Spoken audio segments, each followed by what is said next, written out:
Hey guys, it's Steve. So I'm going to be doing a product review video today. We're going to be looking at the new iDevices iGrill Mini. So let's go ahead and take a look.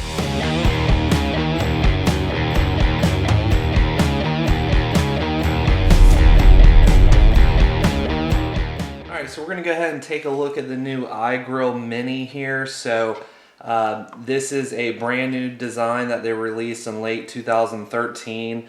They also released a brand new iGrill, which has a similar form factor. So the new iGrill 2 is, I believe, $100, and this iGrill Mini here is $40. So the idea behind the iGrill Mini here is to, it comes with one meat probe, and then it's got a smart LED lighting system on it, which essentially what that's going to do is you can set via the app, you can set what temperature range or what your max temp is going to be. And so based on the color of this little ring here, it'll kind of let you know where you're at in your cook and if you're getting close to your target temp or not.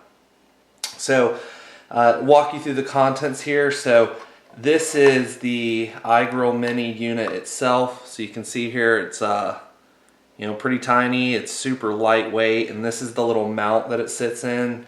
And you have two options like that. So if you're sitting on a flat surface, you can read that really easy. Or if you flip it around, then if you've got this thing sticking to the side of the side of your grill, like, this cannot mount to a hot surface, so you're going to need to find a spot that's not going to be hot. So you can kind of see there how that will hang like that. And they give you an extra magnet, so just with some sticky on the back, so you can basically mount this wherever you want if you don't have a nice metal spot. And this is the probe wrap, so you can just kind of wind your probe up here, and then all that just kind of sticks together just like that. So it's nice and convenient the way they designed this, so you'll be able to store this pretty much anywhere you want. Alright, so I'm going to go ahead and try to show you the functionality of the iGrill Mini with the app here the best I can. Hopefully you'll be able to see a good bit of this in the video, but apologize if you can't, but you should at least be able to understand the mechanics and how the device works with the app through this demonstration. So the device is called the iDevices Connected app, and you just get it through the App Store.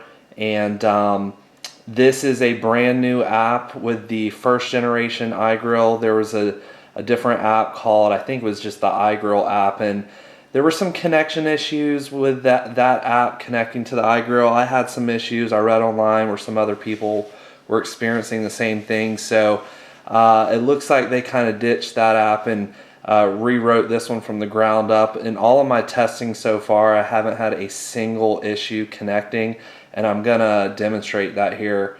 So I've got the app open, and I've got Bluetooth turned on my iPad mini here.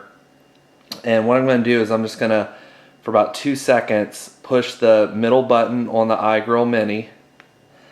And you can see instantly how quick it connected. This is just a little registration thing. I'm just gonna say, remind me later. And the light that you're seeing flashing on the iGrill Mini is the green light, which is just telling you that it is initiated. Again, I want to remind you that there's two presets. You have a peak preset or a range preset. And so with the peak preset, the colors go from green to yellow to orange to red. So green, right here where we're at, based on what you've selected, is kind of the initial phase of your cook, and then red would be you're coming up on your target. And then the range, green is your inside of your range, and then red is your outside of your range. So the whole idea here is you don't have to be using the app. You can just walk outside and whatever color that it's flashing, you're gonna know where you're at. So pretty cool how they set that up, nice and simple. You can connect multiple iGrill Minis to the app. I don't know if you can see this up here, but this says Probe 1. So if you had more iGrill minis, they would sync seamlessly to this app. And then all we're going to do is, this is showing you a chart. Right now it's just reading the ambient air temperature in my kitchen here, which is 73 degrees. But I'm going to click this edit button and, oops, let me go back. Okay, so right here you can give your probe you can give this a custom name. I just leave it at the default at probe 1. You can click this little guy and give it a different color. I'm just going to use blue, cancel out of that. But then right here is the kind of the meat of this. So you come in here and you can pick from a bunch of different peak presets. So you've got beef, fish, pork, lamb, poultry. You can do your own. So up here, a create new. I created one that I named brisket. So if I just click on that, I've set it to brisket, and then the type is peak. So again, you can do a peak or range, and you can see that down here. You've got peak or range. So this lets you go in and set up a range. I'm not worried about a range usually. I'm just worried about what my peak temp is going to be. And so all you do is you just go in there and pick what you want and come back out of the editor and then just back out again. And so you can see up here, hopefully 72 degrees. My peak is going to be 200 degrees, and this preset is named brisket. So really easy to use. One thing I'd like to point out is that the iGrill Mini has a proximity sensor in it. So once your iPad mini or your iPhone gets far enough away from it, it actually puts the iGrill Mini into like a little sleep mode to save battery. So they claim that the battery has up to 150 hours of life, and it uses a, I believe, let me see here. Yeah, it's a coin cell battery that it uses.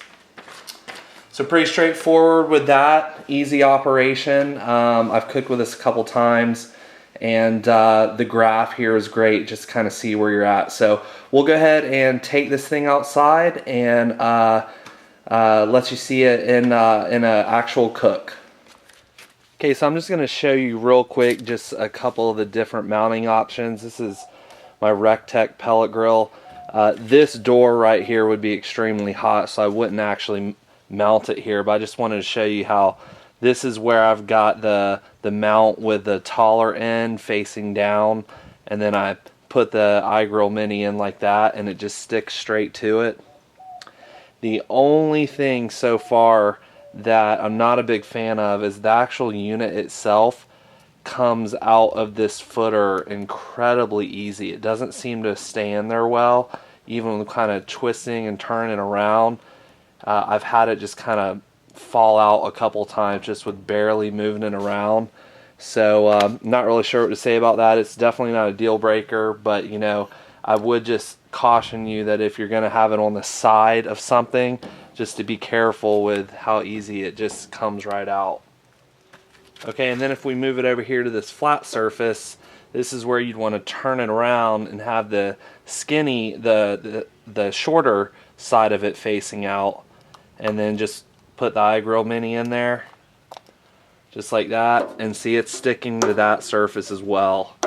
So this is going to be my preferred way of mounting this on my cookers, is finding a surface that's not going to be hot and where it's facing straight up at me. I have a nice little reed there, and you should be able to see here as well, like, it just mounts to all kinds of surfaces. So with the the magnet that's already built into it, so you may be able to find a surface that's going to work with it straight out of the box, or you can use that extra magnet that they gave you. Okay guys, so I have the iGrill Mini meat probe inside of some pork that I'm cooking here on the grill, and my iPad Mini that is inside is far enough away to where the iGrill Mini is kind of gone to this little sleep state. So maybe a little hard to tell with the light, but the LED ring is actually turned off, and that's just to save battery power.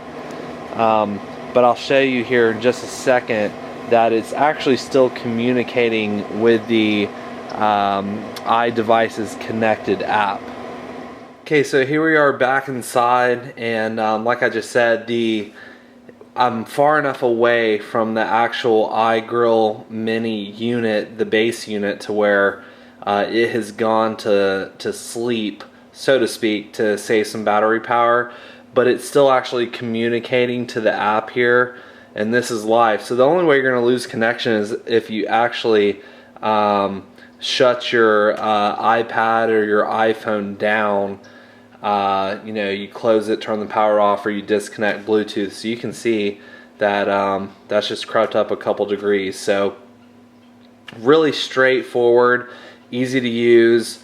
I'm really impressed with this iGrill Mini so far. And at the $40 price point, you know, if you don't have a nice wireless thermometer, this is going to be a really great option for you. So definitely check these guys out. I have a link in the description. And appreciate you guys watching. Let me know if you have any questions, and we'll see you again soon.